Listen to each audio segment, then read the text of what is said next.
Em nome do Pai, do Filho e do Espírito Santo. Amém.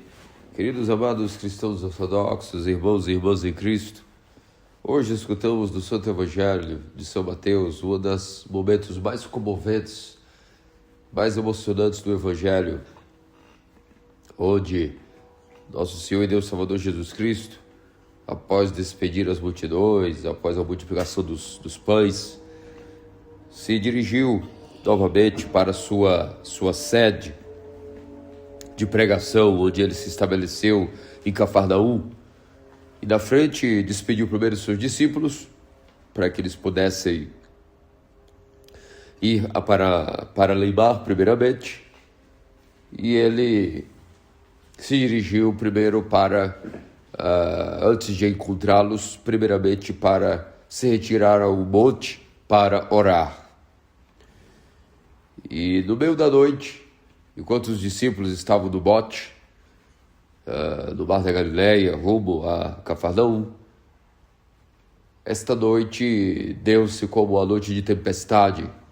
O mar estava em fúria, e no meio de toda essa tempestade, esta noite escura e nebulosa, de repente, nosso Senhor e Deus Salvador Jesus Cristo, em uma das suas raras manifestações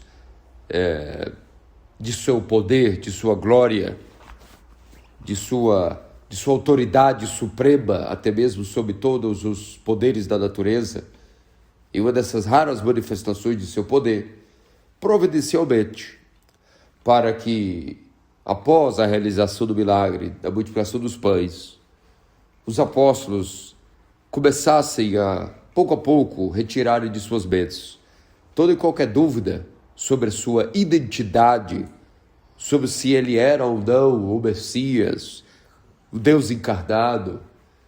Propositalmente os despediu antes, e quando estavam no meio do mar, no meio da tempestade, no meio do abismo, do infinito, nosso Senhor aparece no meio desta noite, andando sobre o mar a pé enxuto, como se não existisse sobre ele aquele abismo insondável do oceano, como se a água fosse terra firme.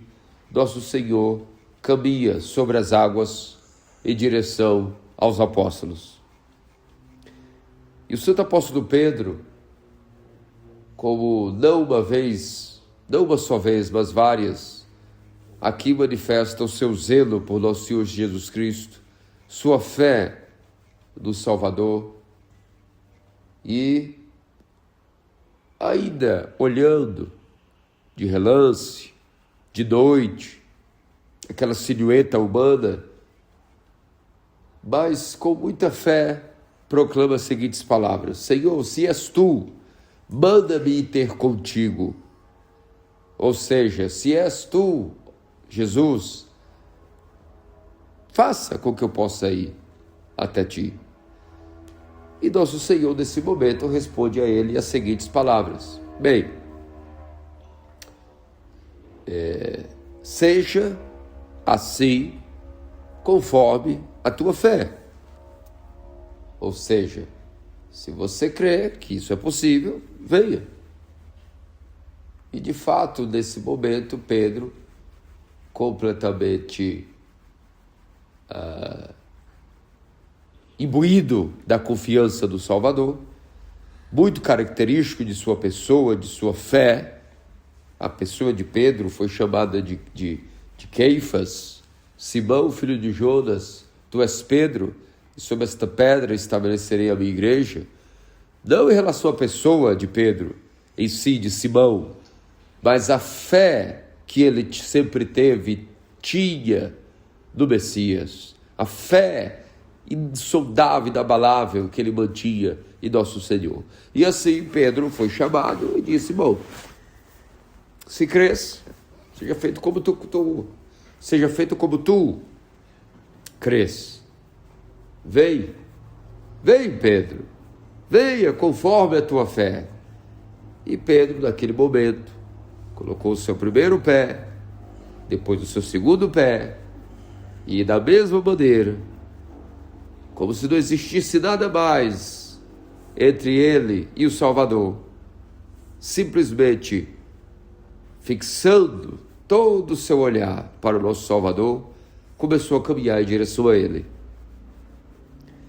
E aqui, primeiramente, necessitamos fazer uma aclaração em relação a essas questões, ou seja feita conforme a tua fé.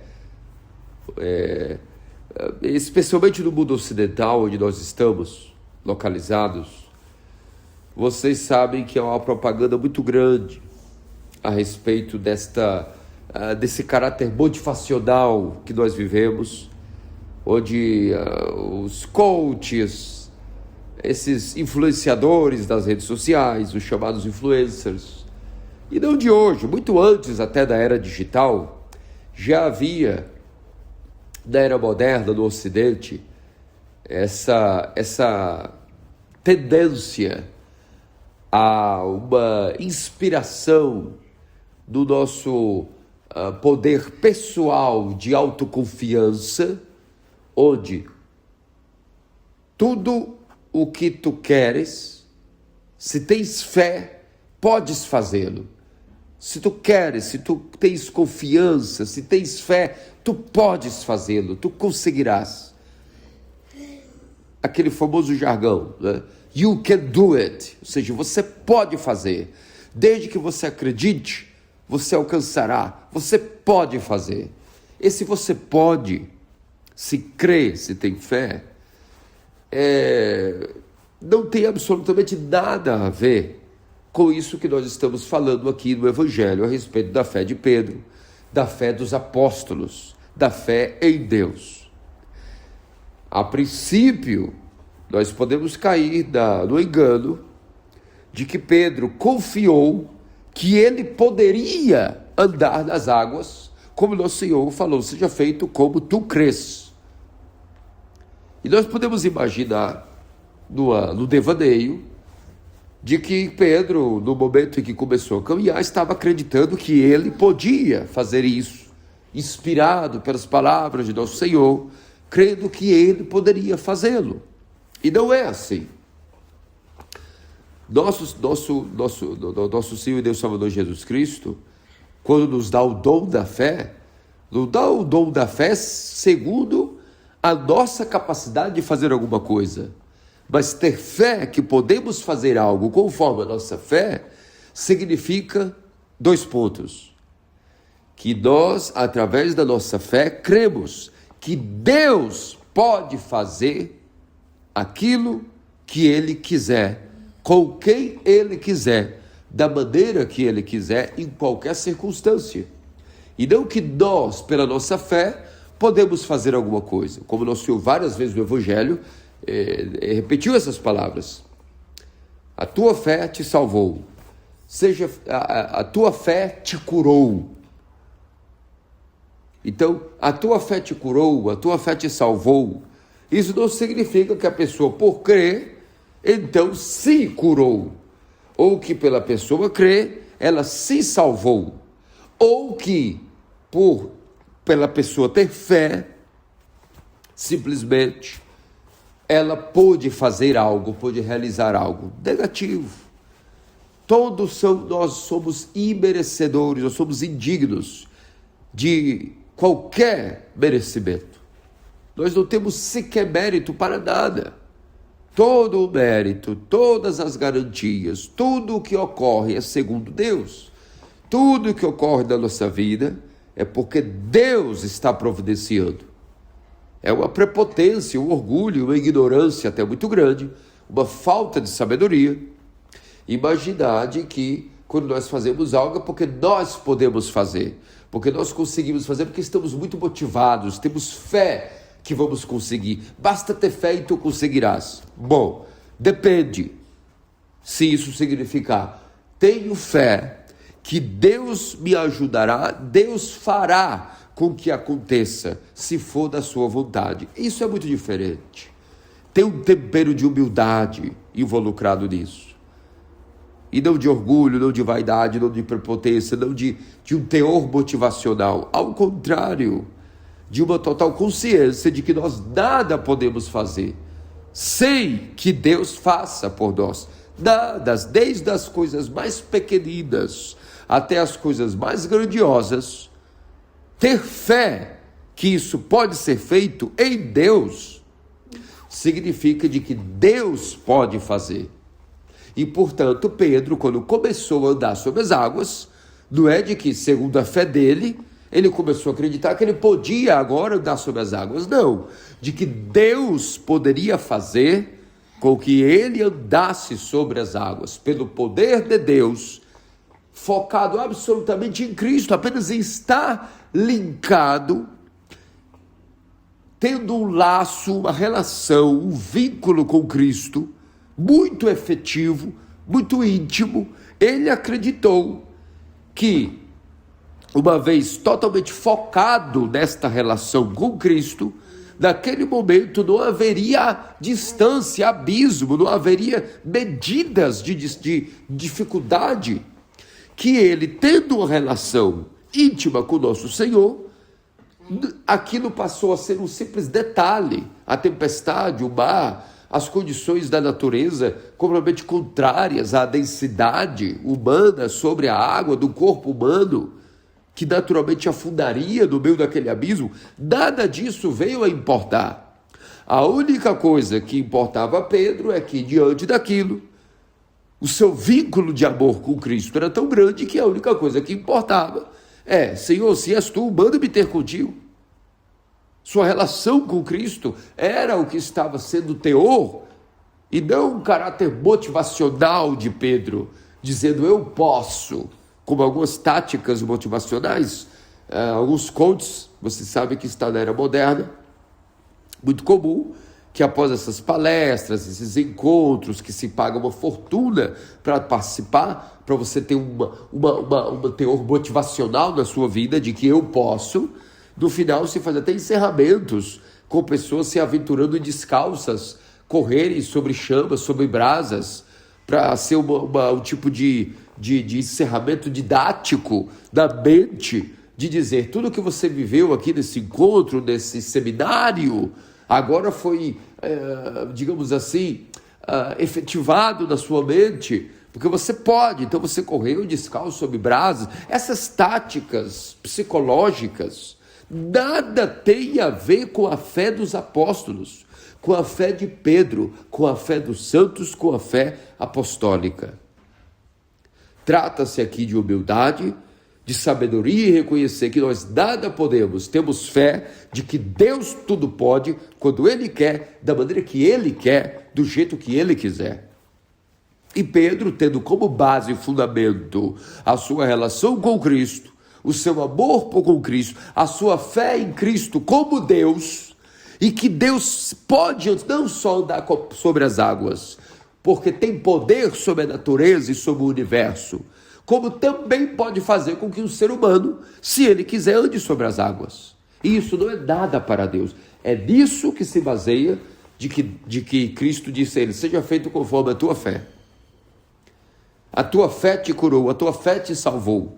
Ou seja, não que a pessoa acreditou que ela teria em si agora o poder de ser curada. Negativo. De que Deus pode curar, de que Deus pode salvar, de que Deus pode realizar o que Ele quiser em nossa vida. Isso é ter fé de que, tendo fé, este foi curado. Tendo fé, este foi salvo. E então, diante disso, meus amados cristãos ortodoxos, dá-se diante de nós uma imagem que é o resumo de toda a nossa vida. No meio dessa circunstância, no meio desse episódio, no meio desse cenário, Pedro, no meio do caminho, ao ver o ruído daquele sorfiado da tempestade, do mar tempestuoso, do vento em seus ouvidos, em seus olhos, em seus membros, as ondas, o mar agitado ao ponto de ondas diante dele, do tamanho de montanhas. Pouco a pouco Pedro começou a afundar. Por quê? Porque todos esses eventos climáticos ao seu redor começaram a causar nele uma distração. E de repente, aquilo que era para dele um foco exclusivo da figura de Cristo, caminhando, concentrado, focado em Cristo, as circunstâncias ao seu redor, o vento, o ruído do vento tempestuoso, a sensação de estar no infinito do abismo do mar, a profundidade que estava sob os seus pés e as ondas do tamanho de montanhas vindo sobre ele começou a se distrair. O seu foco em Cristo começou a ser abalado e ele começou a afundar. Não é que simplesmente o poder de Deus ali parou de operar, não é que simplesmente algo mudou da parte de Deus. É que Pedro começou a vacilar, não necessariamente na fé, mas ele começou a se distrair diante de todo o cenário ao seu redor e depois perdeu o seu foco em Cristo. Queridos amados cristãos ortodoxos, isso é um momento muito comovente, porque é exatamente essa figura de imagem de toda a nossa vida. A nossa vida é um constante mar aberto, tempestuoso, onde nós estamos tentando sobreviver, tentando guardar a memória de Deus até o momento de nossa morte. E até o momento de nossa morte não haverá trégua, estaremos sempre no meio de tempestades, dos ventos, do abismo que quer nos engolir, de ondas que parecem mais montanhas a caírem sobre nós. E esta é a vida. Essas são as tentações, as tragédias, as circunstâncias. Não há outra realidade. Esse é o mundo. Essa é a nossa vida. E o nosso papel diante da nossa pequenez, diante de forças naturais tão avassaladoras, o nosso papel é estar focado, concentrado na pessoa de nosso Salvador, Jesus Cristo. E quando estamos focados nele, aprendemos, pela tradição da igreja, a passar a nossa vida concentrados, focados no ícone de Cristo, mesmo que estivermos no meio dessas tempestades da vida, os acidentes, os incidentes, as tragédias, as caídas, as tentações, as quedas, os pecados, as paixões, os demônios, tudo isso que são como fenômenos climáticos ao nosso redor, tentando nos afundar no abismo infinito do oceano que nos afogará. Se no meio de tudo isso, mesmo afundando, distraídos, clamarmos do fundo do coração, aquela famosa oração que sai da profundeza do nosso coração, e por isso é chamada a oração do coração: Senhor, salva-me. Ainda que estivermos distraídos, nosso Senhor fará como fez com Pedro. Mesmo distraído, no momento que ele veio à lucidez, que ele pôde novamente lembrar que tem um Deus que trabalha por ele, mesmo afundando naquele momento, no lapso de lucidez, concentrando-se novamente, gritou do fundo de sua alma: Senhor, salva-me. E nosso Senhor imediatamente ergueu sua mão e ergueu novamente Pedro sobre o mar e voltaram juntos para o bote. E essa é a nossa vida, meus amados cristãos ortodoxos. Por mais que estejamos focados em Cristo, concentrados nele, há momentos que os demônios utilizarão de todos os tipos de tentações e imagens ao nosso redor. Porque mesmo aquele que é treinado a se concentrar em Cristo, a estar acordando, fazendo a oração da manhã, depois mantendo ao longo do dia a oração, a memória de Deus, a memória da morte, mesmo este, o mais treinado dos padres, dos monges, dos ascetas, dos anacoretas, ele não estará imune às tempestades do dia e da vida. que serão para ele como ondas do tamanho de montanhas, o ruído do vento frio, a noite que não impede que tenhamos uma visão clara, a sensação de estar sob o abismo do mar infinito. Todas essas coisas são símbolos das tentações que os demônios nos darão para nos distrair. Porque o desejo de Satanás e o desejo do diabo, o desejo dos demônios, é sempre uma única coisa: nos distrair da memória de Deus, da lembrança de Deus, da guarda do Espírito, da guarda do coração. E isso, entretanto, é a única coisa que pode salvar-nos desta vida. A constante concentração e foco exclusivamente concentrado na memória de nosso Deus. E mesmo o maior dos anacoretas, mesmo o maior dos ascetas, nunca estará livre das distrações. E os demônios, que têm o maior desejo deles é nos distrair, utilizam, portanto, de desejos. Os demônios nos colocarão desejos que não necessariamente são malignos. Haverão sim os desejos do pecado, mas esses são fáceis de serem detectados. É fácil que o homem, quando está tentado pelo desejo do pecado, que ele rapidamente entenda: preciso balançar a minha mente, lavar o meu rosto, estou sob tentação. Isto é fácil, mas muito mais difícil é quando os demônios nos atacam pelos desejos nobres, das coisas nobres da vida, das coisas que têm significado, das coisas que são importantes ao princípio, como coisas mais belas e nobres. Podem esconder demônios extremamente afiados. É um grande desafio da sabedoria humana saber distinguir.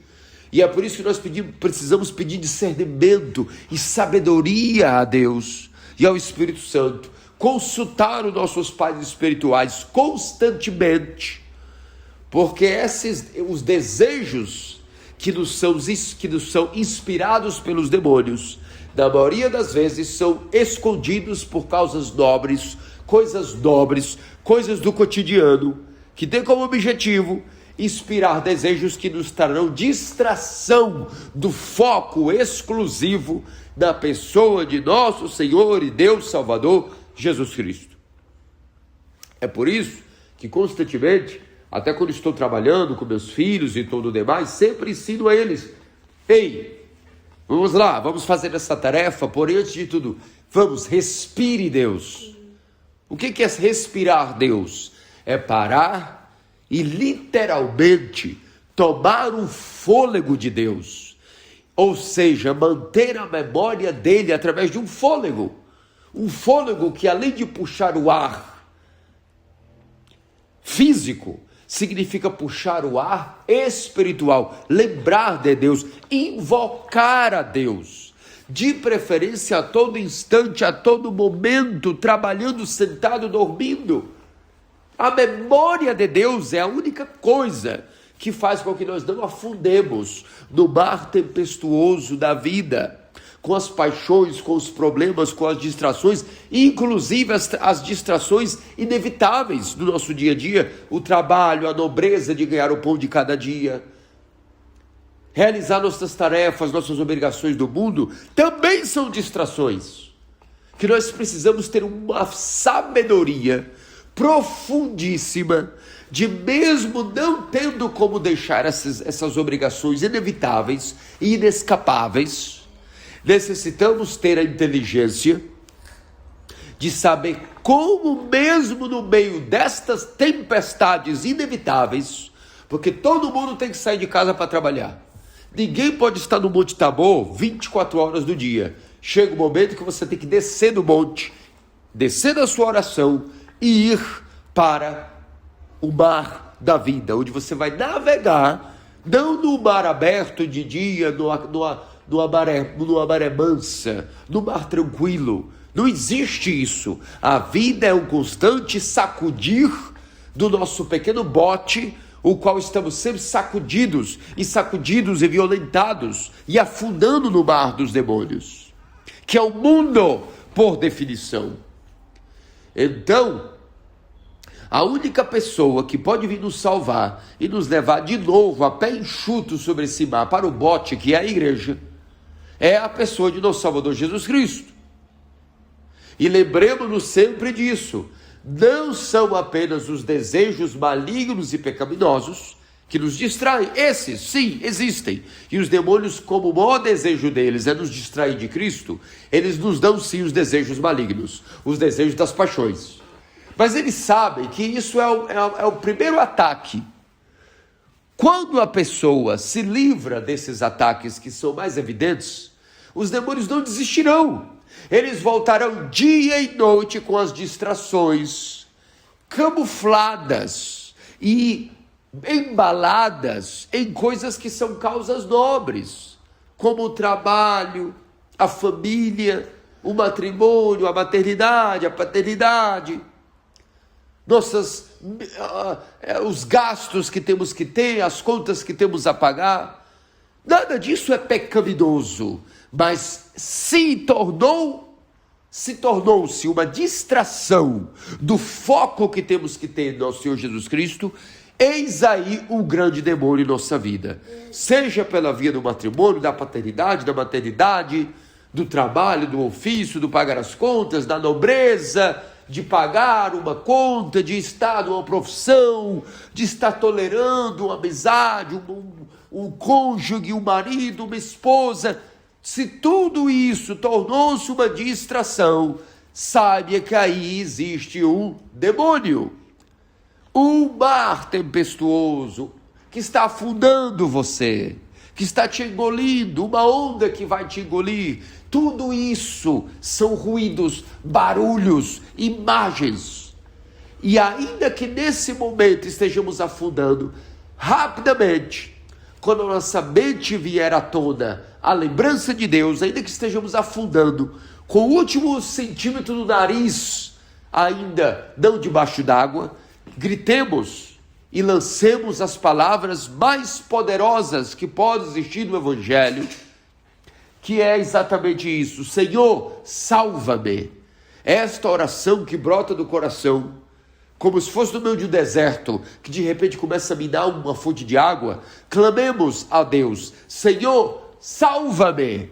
E esta oração, por experiência de nossos anciões, de Padre Panteleimon, de nosso Vladica Gregório, de Vladica Frei, dessas pessoas santas que nós conhecemos, dos monges, das monjas, dos padres mais veteranos, da nossa própria experiência, de quantas situações terríveis bastou clamarmos: Senhor, salva-me.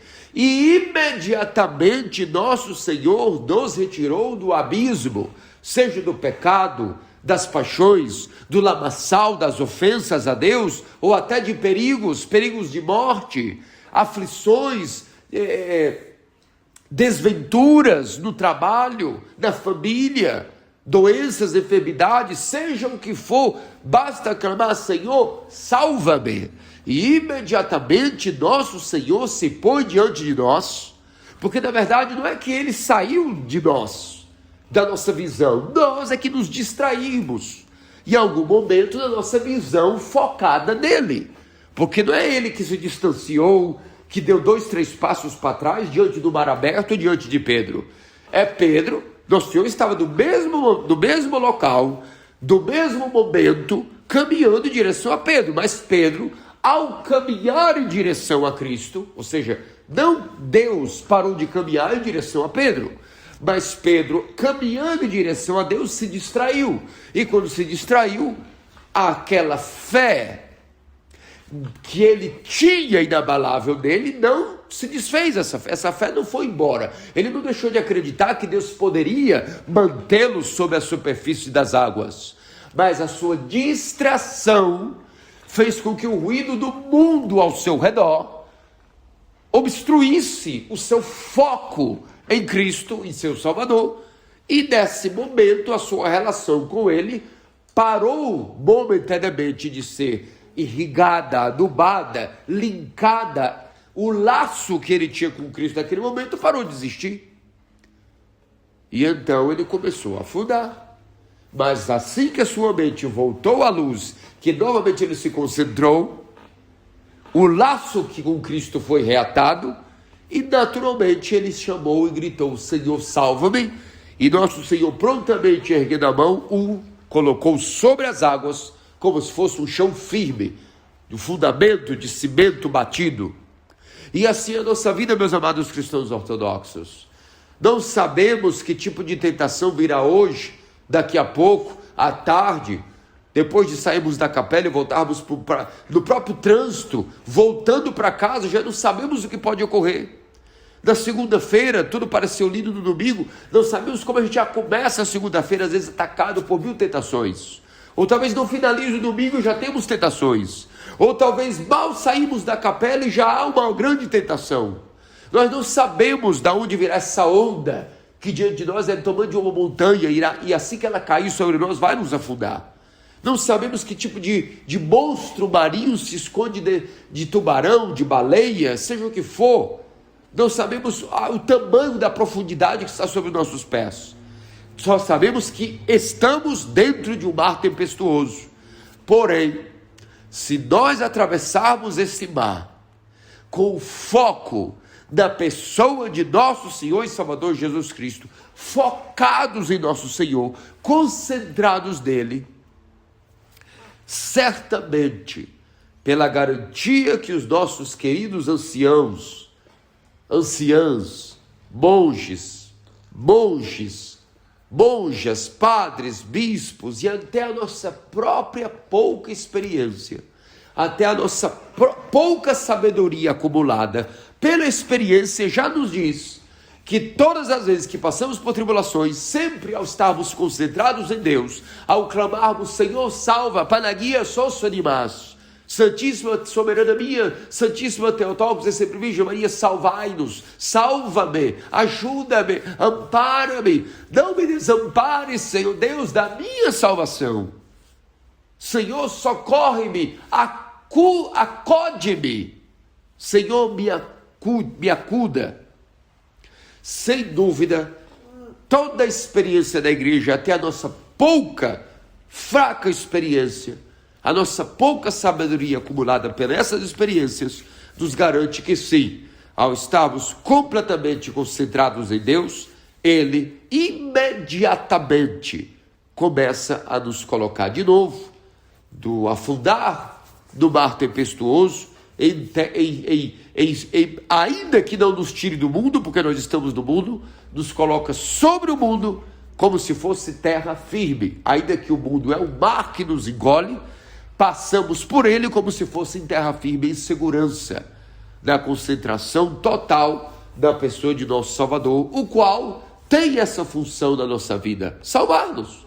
Nosso Senhor existe na nossa vida para nos salvar inclusive até dos poderes do Hades, da morte, e Ele já o fez. Quanto mais poderá nos fazer contra os espíritos já derrotados, os demônios, e das tentações e desejos que eles nos inspirarão, seja desejos malignos, mas desejos benignos, mas que escondem causas nobres, que são em si distrações. Tudo isso, todo esse discernimento que nós nem temos, porque trata-se de uma guerra invisível, muito dotada de inteligência demoníaca, e nós não temos por mais que sejamos inteligentes, nenhum homem é astuto o suficiente para conseguir distinguir todos os ataques que os demônios invisíveis colocarão escondidos em várias situações e circunstâncias de nossa vida, que não necessariamente são malignas aparentemente. Qual é o homem que se dirá sábio, astuto o suficiente para distinguir todas as tentações que os demônios colocarão em sua vida, inclusive camufladas essas tentações de causas nobres, de coisinhas bonitinhas, de sentimentos bons, de desejo de fazer algo bom, porque nós achamos que temos que fazer, porque o nosso desejo está ali. Negativo. Não há mente astuta, nem inteligente suficiente, nem sábia suficiente para distinguir todos esses ataques. Portanto, a única coisa a fazer é clamar: Senhor, salva-me. E atravessaremos esse mar tempestuoso na companhia de nosso Cristo, tendo fé de que Ele, sendo Deus, pode Ele fazer com que nós, mesmo nessa realidade que eu acabei de narrar, que parece tão enlouquecedora, que não vai mudar, e que assim como no mar tempestuoso, nada parece ser seguro, porque de um lado tem o vento, as ondas, o abismo, assim também as inúmeras tentações dos demônios são tão robuscadas, tão bem estabelecidas, tão bem formuladas, que nós não temos condições de discernir todas elas.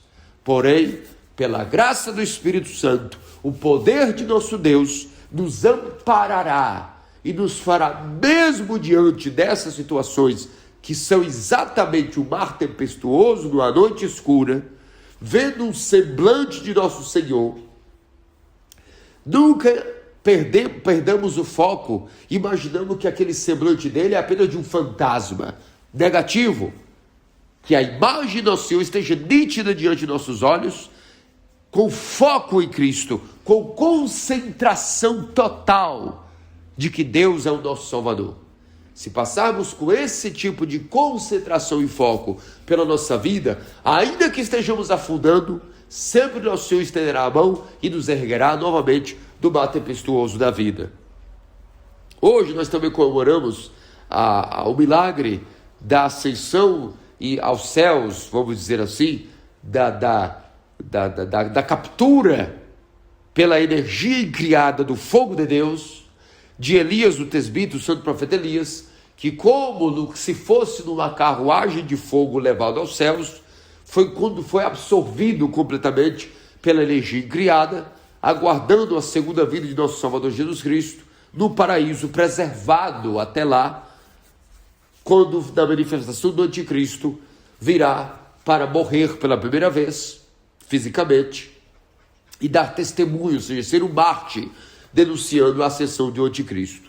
Como a biografia de Elias o tesbita necessita um sermão extremamente detalhado sobre as várias maravilhas de eis aí um homem que também atravessando todo tipo de dificuldades, sempre concentrado em seu Deus verdadeiro, foi livrado de todos os tipos de ciladas e armadilhas, e até mesmo alimentado por um corvo no meio do deserto, quando estava em fuga e desesperado, quando sim, a sua fraqueza humana fez com que aquele que denunciou Baal e todos os deuses falsos e ídolos, de repente, quando confessou a fé diante de todo Israel e diante dos pagãos, por um milagre do fogo que consumiu o sacrifício, quem diria queria temer a ameaça de morte de Jezebel, um homem que derrotou toda a falsa crença dos deuses e demônios, foi um confessor, desafiou toda uma quantidade de multidões de pessoas e líderes que poderiam matá-lo. De repente, saindo dali, fraquejou na ameaça de morte de uma mulher. Quem diria que Deus permitiria que ele afundasse desta situação para que nunca o orgulho pudesse se apoderar dele? E no deserto, numa caverna, humilde, em fuga dessa ameaça de morte, Deus o visita na brisa suave.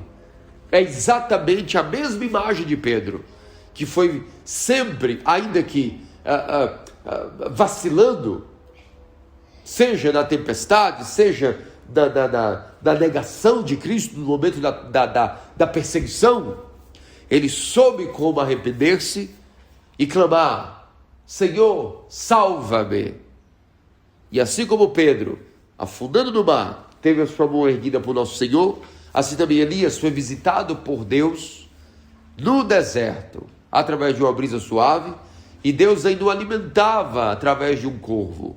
São tantas as explicações sobre a biografia do profeta Elias, que vou simplesmente repostar o sermão que já dei sobre isso alguns anos atrás, para que não fique tão extenso assim, digamos, o sermão de hoje.